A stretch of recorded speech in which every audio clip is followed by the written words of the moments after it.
The greatest illusion we collectively harbor is the myth of the right time. It is a phantom, a whisper of perfection that paralyzes millions. We stand on the precipice of our dreams, clutching our meticulously crafted plans. Yet, we hesitate. We look out at the horizon and wait for the stars to align in some impossible celestial configuration. We wait for the market to be perfect, for the bank account to be full, for the fear to completely subside. We wait for a feeling of absolute, unwavering readiness that, by definition, can never exist. This book is an investigation into that paralyzing delay.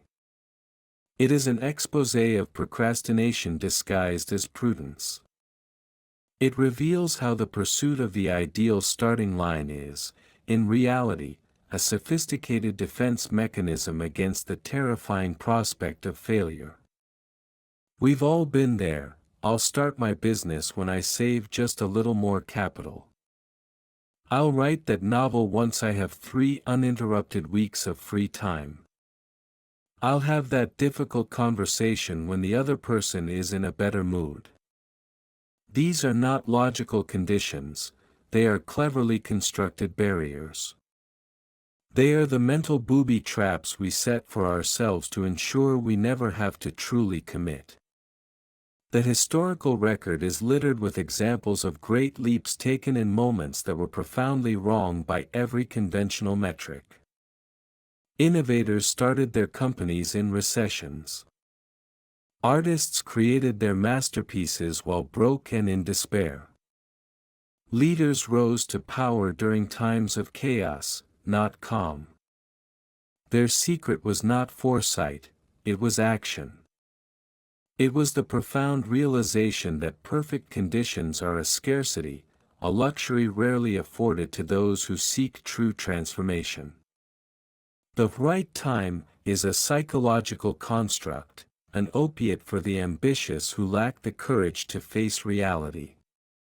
Reality dictates that the time is now, precisely because everything is imperfect. The chaos of the present moment is not an obstacle, it is the essential ingredient for growth.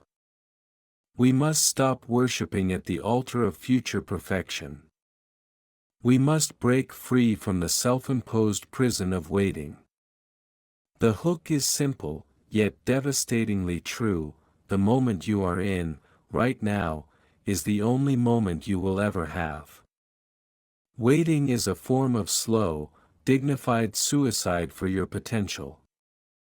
This documentary will dismantle the myth, piece by painstaking piece, and show you why the most successful people didn't wait, they started. They built their momentum in the storm, not in the calm that never arrived. To understand the fallacy of the right time, we must first examine the stage on which this universal drama plays out, the human brain. Our key subjects are not historical figures, but the psychological mechanisms that drive decision-making and, more importantly, non-decision-making.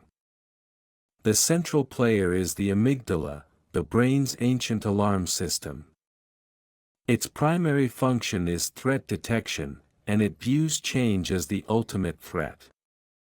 Starting something new, a business, a relationship, a fitness regime, is a huge, flashing signal of change. The amygdala doesn't care about potential rewards, it only cares about immediate safety. It whispers the sweet, insidious lie, it's too risky. Wait until the conditions are safer. This primal caution is then amplified by the sophisticated functions of the prefrontal cortex, the center for planning and logical thought. Instead of overriding the fear, the prefrontal cortex becomes the amygdala's lawyer, constructing elaborate, rational-sounding justifications for the delay. This is where the checklist of perfect conditions is born. We don't say, "I'm scared to fail," we say, "I need to finalize my market research, get 3 more certifications, and wait for the quarterly report to confirm stability. These are all legitimate tasks, but they are often deployed as weapons of delay. They create an unfinishable hurdle, a goalpost that constantly moves, ensuring the start date remains perpetually in the future. We will introduce 3 case studies that illustrate this phenomenon across different life domains. The first is a young entrepreneur, Clara, who has a groundbreaking app concept but has spent 5 years on Phase 1 research, never writing a single line of code. The second is Mark, a successful corporate lawyer who desperately wants to transition to teaching but is waiting for the perfect gap year that never aligns with his firm's demanding schedule. The third is Elena, who has postponed a critical, life-changing conversation with her family, waiting for the right, calm moment that evaporates the instant she tries to schedule it. Their stories are the universal story of waiting. They represent the millions of ideas, careers, and personal breakthroughs that are currently frozen in amber by the myth of perfect timing. By setting the stage with this dual focus, the internal psychological drama and the external, tangible cost of delay, we prepare the audience for the investigative journey ahead. We are not just telling a story, we are performing an autopsy on lost potential. The core mystery is this: if the desire to start is so strong, why does the activation energy required for the first step feel insurmountable? The initial problem lies in the concept of future self versus present self. The future self is a beacon of optimism, a disciplined, perfected version of who we are today. This future self will have the energy, the focus, and the resources to handle the monumental task. The present self, however, is tired, distracted, and acutely aware of its own limitations. When we set a grand goal, launching a company, writing a book, we assign the difficulty and the pain of the initial work to the future self. This creates a psychological debt. We are essentially saying, my future self will pay the price for my present inaction. The paradox is that the future self never arrives. The moment we designate as the right time simply becomes a new present self moment. And that new present self, faced with the pain of starting, instantly seeks to defer the work to a newer future self, thereby perpetuating the cycle. This is the psychological engine of perpetual delay. The problem is compounded by the sunk cost fallacy of inaction. The longer we wait, the more psychological investment we pour into the reason for waiting. Our excuses become sacred.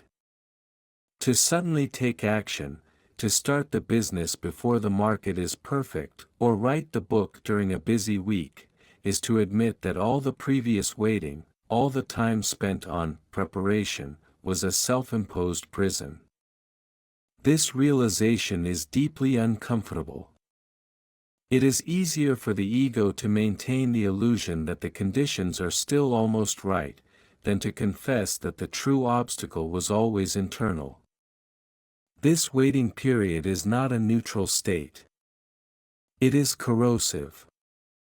Every day that passes without starting is a day that solidifies the habit of non-action.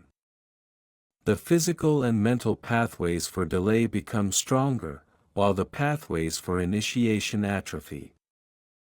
The mystery of the right time is solved not by looking for an external date on a calendar, but by looking inward at this battle between the self we are and the self we promise to be.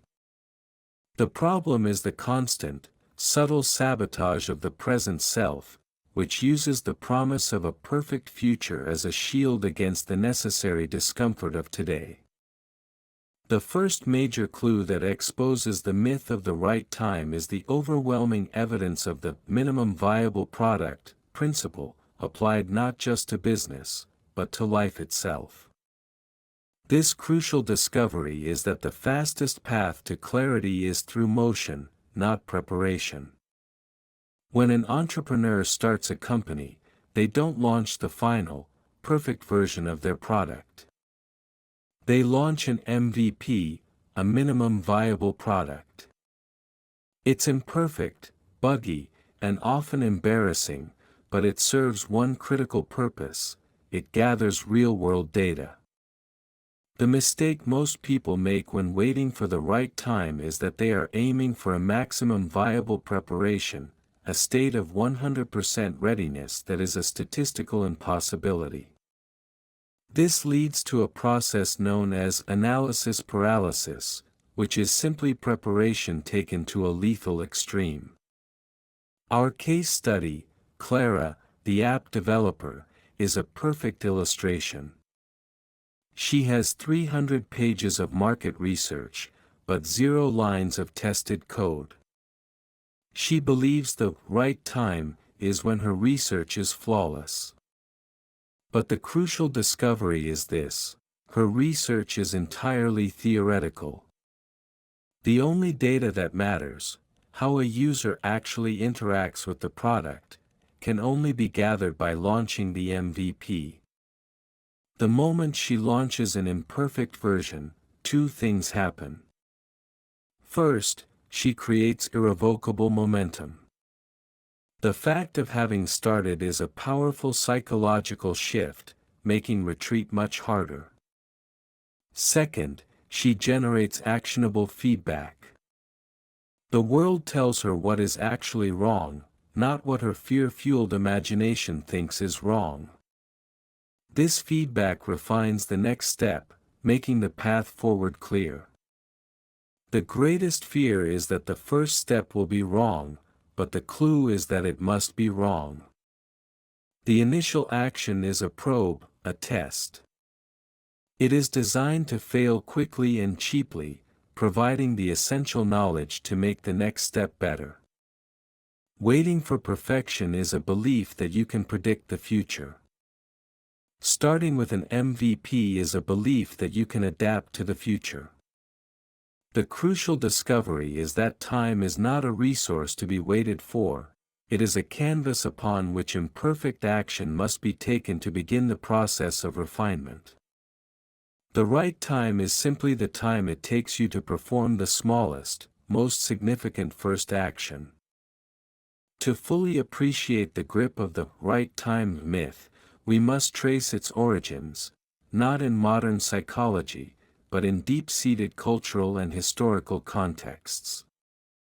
The concept is a cultural residue of a time when resources were scarce and risk truly meant survival. For our ancestors, waiting for the right season to plant, or the right moment to hunt, was a pragmatic, life-or-death decision informed by nature's immutable laws. This primal, intelligent caution has been inherited and corrupted in the modern era. In the contemporary world, the risk is not starvation, it is the risk to our identity. We are now defined by our potential and our public image of success. The right time is now framed by the context of a hypervisible, comparative culture. The origin of modern delay is the comparison trap fueled by social media. We see the finished, polished product of others, the successful launch, the perfectly written book, the flawless transition, and we mistakenly assume they started from a place of equal perfection. We don't see the messy, terrifying, and imperfect start that they made years earlier. This creates an impossibly high, unattainable context for our own beginnings. Our subject, Mark, the lawyer waiting to teach, illustrates this perfectly. He is waiting for the right time, which, for him, means leaving his prestigious, high-paying job with a flawless exit and a perfectly structured teaching position ready to receive him. His context is a social one. He is terrified of the judgment of his peers who define his worth by his current title. To lead before the perfect opportunity materializes is, in his context, to admit error, or worse, to admit failure. The deep dive reveals that the right time is a placeholder for external validation. We are waiting for a moment when the world will unanimously approve of our transition, eliminating any possibility of public ridicule or failure. This cultural context turns a personal journey into a public performance. The antidote, rooted in ancient philosophy, is the concept of Stoicism in action. The Stoics argued that the only thing within our control is our own action, specifically our initial action. External conditions, the economy, other people's opinions, market stability, are all outside our circle of influence. Waiting for these external factors to align is the definition of powerlessness. The true origin of personal power is the willingness to act despite the external context, understanding that the only right time is the moment we choose to assume control. The narrative around starting is dominated by two conflicting theories, both of which feed the right time delusion, and both of which escalate the stakes of inaction. Theory 1, the Grand Master Plan. This theory posits that success is the result of exhaustive, perfect planning. Adherents believe every contingency must be accounted for, every spreadsheet must be finalized, and every resource must be pre-secured before a single move is made.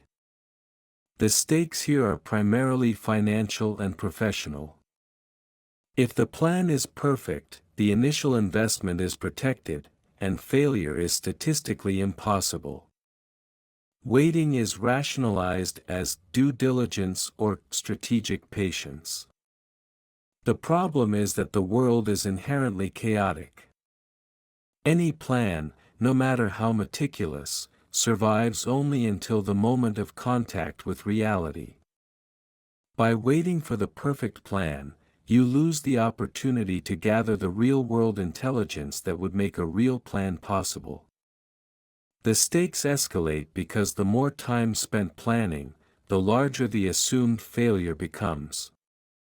A 5-year plan that fails is a catastrophic loss. A 6-week experiment that fails is merely a lesson learned. Theory 2, the cosmic alignment. This theory is more spiritual or romantic, suggesting there is a mysterious, unseen force, fate, destiny, or luck, that must signal the opportune moment. Adherents are waiting for a sign, a feeling of absolute certainty, or a serendipitous encounter. The stakes here are primarily existential and emotional. The belief is that action taken at the wrong time will be cursed, fraught with unnecessary struggle, or fundamentally meaningless. Waiting is rationalized as listening to the universe or honoring one's intuition. The problem with this theory is that it externalizes agency. It turns the individual into a passive observer of their own life, waiting for permission from an outside source. The stakes escalate because every day of waiting fuels a growing sense of helplessness and spiritual dread. The individual begins to believe that the reason for their inaction is not a choice, but a cosmic restriction. The final conflict emerges when these two theories are shattered by the reality of small, consistent action. The true path ignores both the perfect plan and the perfect sign. It is based on the idea that the right time is simply the collection of small, imperfect actions taken daily. The stakes of not starting escalate to the point of existential regret, a realization that one's life was not defined by the mistakes they made, but by the magnificent things they never allowed themselves to try. Every journey, whether external or internal, has a point of no return. In the context of the myth of the right time, this point is not a place, but a decision, the first, irrevocable, public step that makes retreat psychologically unacceptable.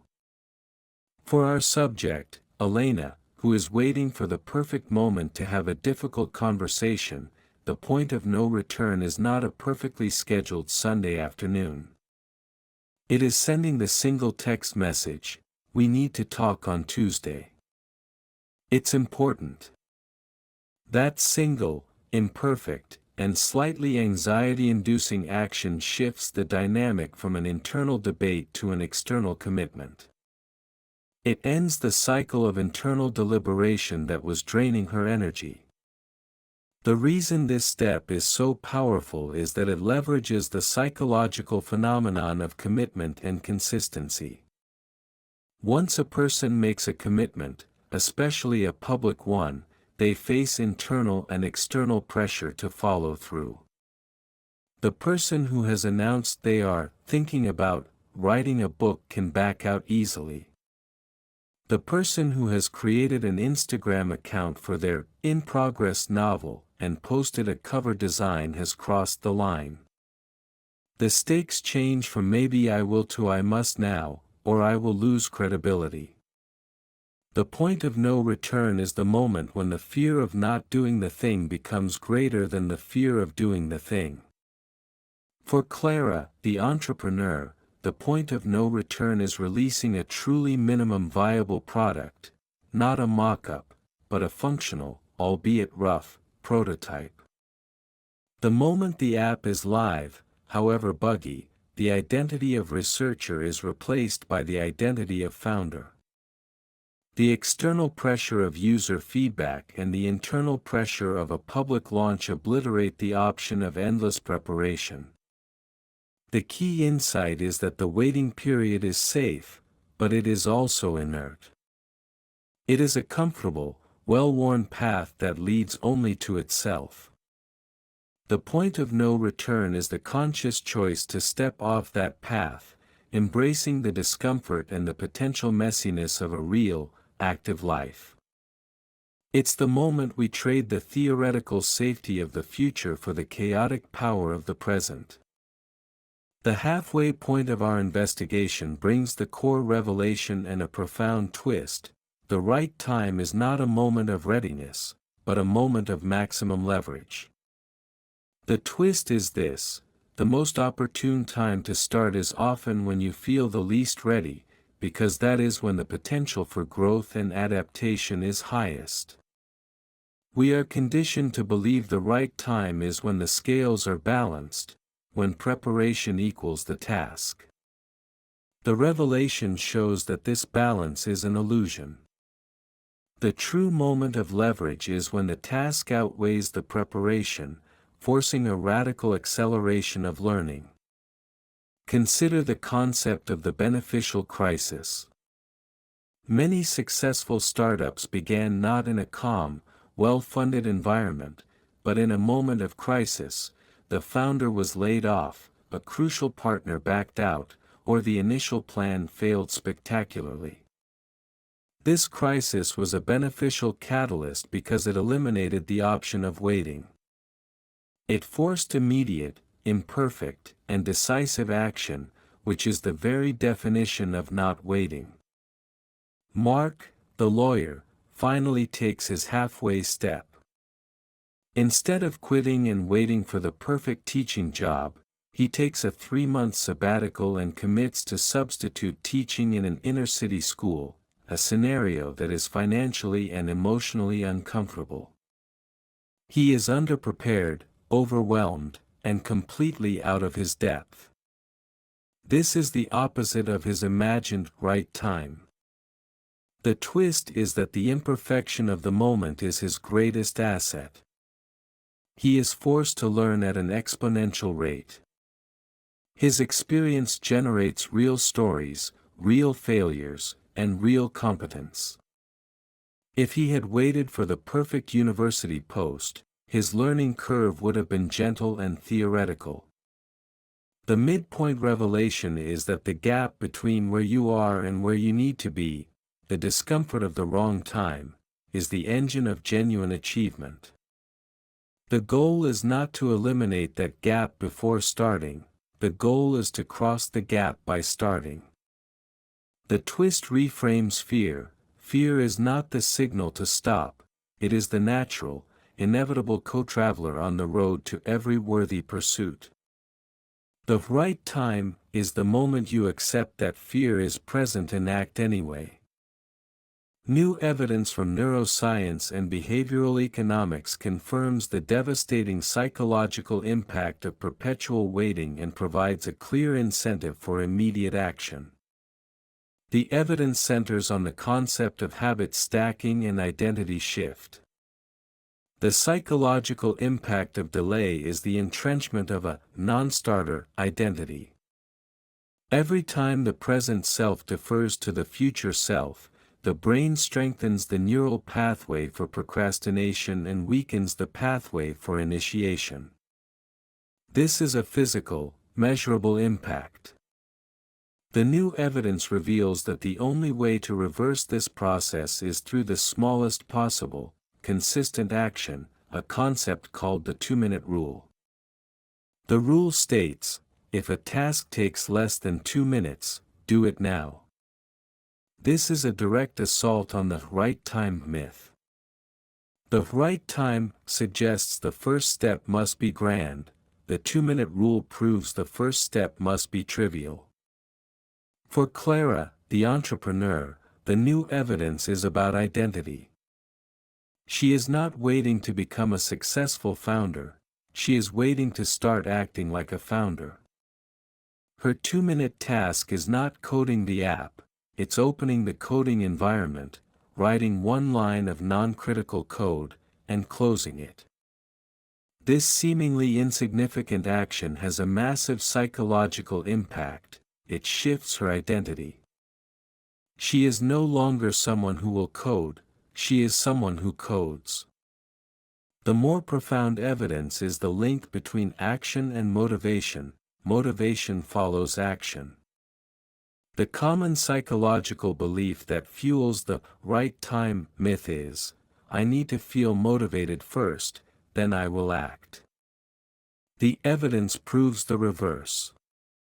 Initial, imperfect action, the movement, however small, generates the necessary momentum, which then floods the system with dopamine and reinforces the behavior. Motivation is not the fuel for the car, it is the exhaust. It is a byproduct of movement. The psychological impact of embracing the wrong time, the imperfect start, is the immediate liberation from the need for external permission or internal emotional alignment. It allows the individual to operate not on how they feel, but on who they choose to be. The truth that the right time doesn't exist is constantly suppressed by forces both external and internal. Externally, the truth is suppressed by the industry of perfection. This includes self-help gurus who sell complex, 12-step systems that promise to deliver absolute certainty and flawlessness before the launch. They create an illusion of control, suggesting that with the right methodology, the risk can be completely eliminated. This industry profits from the belief that you are currently unready and require a costly, preparatory ritual. It suppresses the simple, inconvenient truth that you can just start now with what you have. Internally, the truth is suppressed by the ego's powerful defense mechanism, which we call the tyranny of the unfinished. The ego prefers to keep a project unfinished and unstarted, because in that theoretical state, it remains a perfect, flawless potential. As long as the novel is unwritten, it is the greatest novel ever conceived. As long as the business is unlaunched, it is the next billion-dollar idea. The moment you start, you introduce imperfection. You risk exposing the gap between your ambition and your current competence. The ego suppresses the truth of the right time, because starting is an act of humility. It means admitting you are going to be messy, ineffective, and probably fail many times in the beginning. Elena's internal suppression is the most relatable. She is suppressing the truth of her family's situation by using perfect timing as a cover. The conversation needs to happen now, in its imperfection, to prevent a slow-motion catastrophe. By delaying, she protects the illusion of family harmony, while the underlying conflict silently festers. The only way to suppress the truth is to hide from reality. The act of starting, the messy, imperfect plunge, is the ultimate commitment to truth. It is an acknowledgement that the path to mastery is not a straight line of perfection, but a jagged, embarrassing, and highly public process of iteration. The pursuit phase of our narrative is the active decision to stop waiting, leading to the ultimate confrontation with the paralyzing myth itself. This pursuit is not against an external enemy, but against the internalized voice of caution.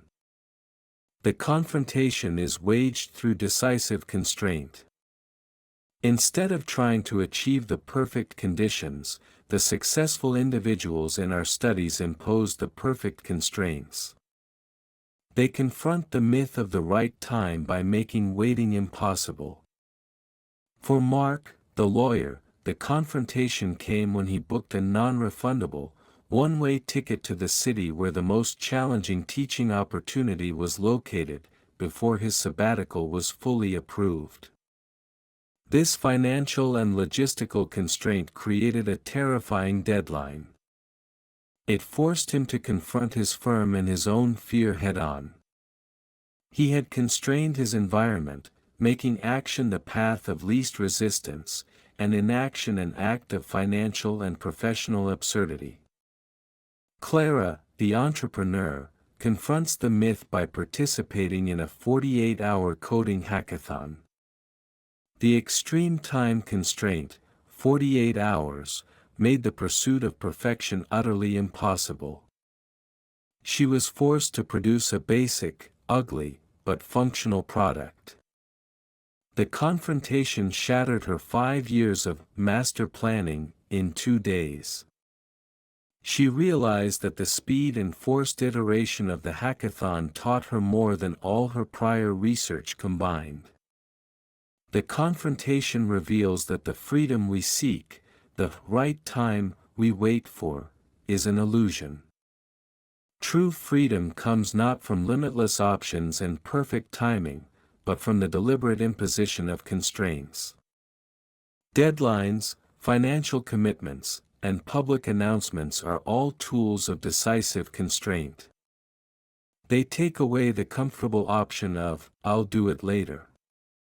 The pursuit is the aggressive hunt for the wrong time, the moment of maximum friction, fear, and imperfection, because that is the moment that promises the maximum psychological and practical reward.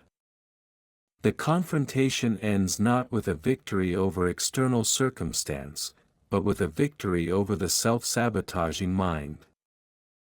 As our subjects embrace the imperfect start, the final, counterintuitive pieces of the puzzle fall into place, revealing the true nature of momentum. The core understanding is that the right time is a result, not a prerequisite. When you start imperfectly, you initiate a feedback loop that creates a state of perpetual readiness. The final pieces of the puzzle are the competence loop. The act of doing, however poorly, generates small amounts of competence. This competence builds confidence. The confidence reduces the fear. The reduced fear makes the next action easier. This loop creates the feeling of the right time retroactively. You do not wait for the feeling of competence, you create it by acting. The serendipity multiplier: by being in motion, you dramatically increase the surface area for luck, opportunity, and key connections. The right person or the right investor rarely calls a person sitting at home with a perfect, unlaunched plan. They meet the person who is actively struggling, learning, and doing the imperfect work in public. The perfect timing you are waiting for is a result of your own activity, a multiplied effect of continuous, messy motion. The clarity filter: Mark, the lawyer, discovered that only after he started teaching in the highly constrained environment did the perfect job, a university role that valued his unique, real-world experience, become visible. The initial action acted as a filter, removing all the theoretical options and highlighting the one path that was truly aligned with his evolving skills. You cannot plan for clarity, you must earn it through experience. Clara, having launched her hackathon MVP, realized her initial, year-long market research was 80% wrong. The final piece for her was the understanding that the most valuable form of preparation is a rapid series of small failures. Each failure is not a sign of the wrong time, it is a small, necessary cost paid for an invaluable piece of data. The final pieces fall into place when we stop seeing the starting line as a sacred place of flawless preparation and begin to see it as an arbitrary, yet necessary, point of initial motion. The journey creates the timing does not create the journey.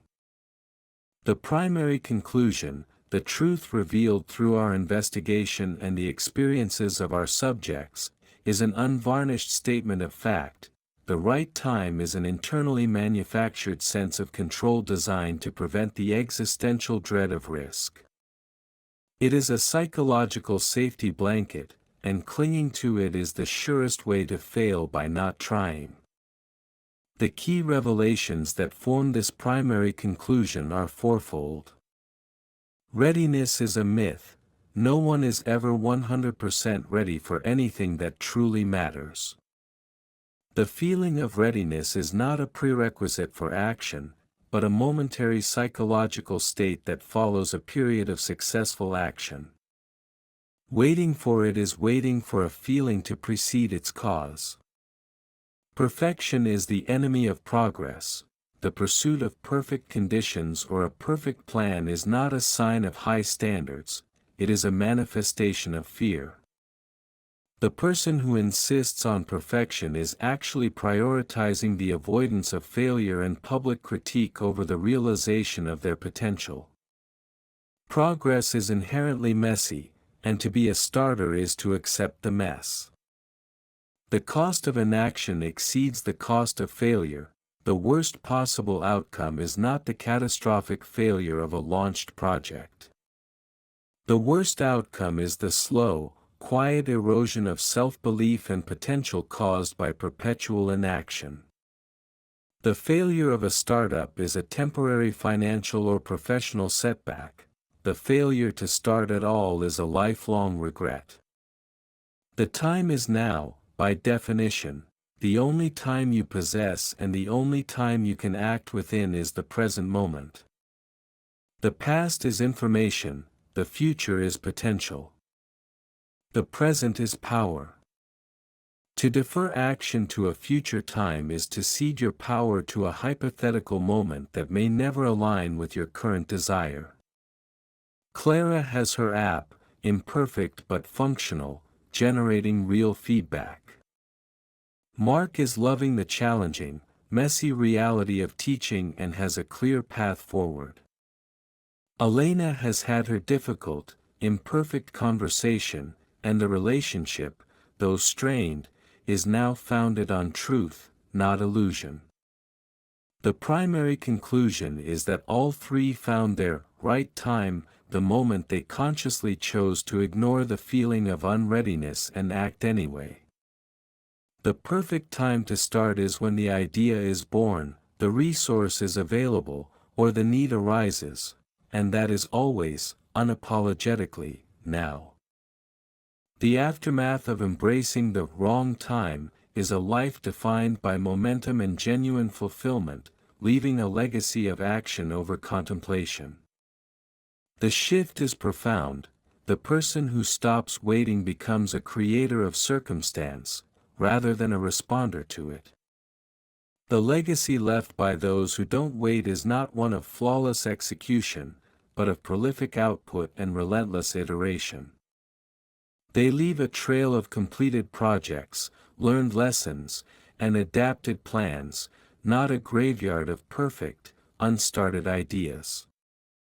This principle is tied to the modern concept of the entrepreneurial operating system, EOS. EOS emphasizes the power of the GSD principle, get sh*t done. It is a complete dismissal of the endless planning cycle in favor of a bias toward action, rapid decision-making, and constant course correction. The modern business environment moves too fast for the master plan. The perfect time, if it ever was a reality, has been eliminated by the speed of the information age. The tie-in is clear. Agility has replaced certainty as the highest commodity. Waiting for certainty is a business model that is now obsolete. The individuals who succeed in the modern era are those who can absorb new information from an imperfect launch and pivot immediately. This is the opposite of the right time mentality, which demands a static environment for a perfect launch. The aftermath in our subjects' lives is not a simple, clean success story, but a complex, ongoing process. Clara's app failed in its initial market but generated a pivot idea that is now gaining traction. Mark realized his true passion was mentoring teachers, not teaching himself, and is now designing curriculum. Elena's family relationship is still work, but the foundational truth allows for real healing. The legacy they are building is one of active learning. The right time is not a moment of final success, it is a continuous state of movement, where every failure is viewed as a tuition payment for the next, better attempt. The investigation into the myth of the right time has concluded with a clear and actionable summary: the time is a choice, not a condition. The perfect moment is a self-imposed hallucination. Concluding summary. The myth's mechanism, the pursuit of the right time, is a deep-seated psychological defense mechanism that uses rational-sounding preparation to mask a primal fear of failure and public critique. The power of imperfection. The most effective and fastest way to achieve clarity and momentum is through an imperfect, minimal viable product, MVP, style start, which generates real-world data and forces a necessary identity shift. Action creates motivation. Motivation and competence do not precede action, they are generated by it. The only prerequisite for starting is the decision to move. Freedom through constraint. True agency is found not in waiting for external conditions to align, but in imposing internal and external constraints, deadlines, public commitment, that make inaction impossible. The right time is now. By every metric of human potential and achievement, the only time to act is the present, precisely because of its current messiness, its resource gaps, and its profound uncertainty. The final, lingering mystery is why, armed with this universal truth, we will still wake up tomorrow and be tempted to wait. The mystery is the enduring power of the human ego to prefer the safety of a perfect, unattempted potential to the messiness of a realized, imperfect life. The struggle is not over. The film reel of our lives will continue to play, and in every single frame, there will be a moment, a prompt, an idea, a difficult word, and the quiet, insistent voice will whisper, wait. The enduring challenge is to recognize that whisper for the lie it is. The lingering mystery is the daily, moment-to-moment choice to ignore the illusion.